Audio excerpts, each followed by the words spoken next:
नमस्कार मित्रांनो, big boss मराठीच्या घरातून एक नवीन अपडेट समोर आले आहे। मित्रांनो, धनंजय पवार म्हणजेच डीपीने आता आपला खेळ दाखवायला सुरुवात केली आहे। मित्रांनो, डीपीने संग्रामचा गेम ओव्हर केला आहे।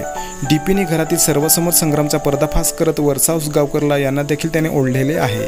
मित्रांनो, डीपीने कॅप्टन्सी टास्क दरम्यान संग्राम आणि अरबाजने बनवलेले प्लान सर्व घरातील सदस्यांसमोर उघड केला आहे। यात जान्हवीचाही सहभाग होतो असेही तो सर्वांना सांगतो।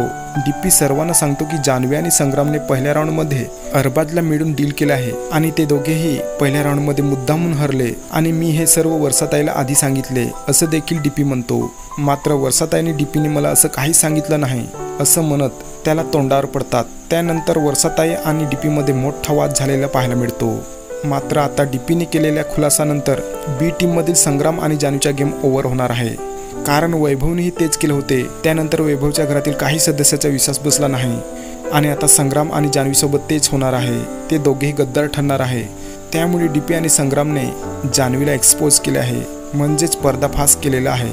ते दोघेही कसे मूर्ख बनवत आपल्याला बनवत आहे हे त्यांनी सांगितले आहे। तर मित्रांनो, डीपीने पाऊल उचललेले हे तुम्हाला आवडेल का? आम्हाला कमेंट करून नक्की सांगा। धन्यवाद।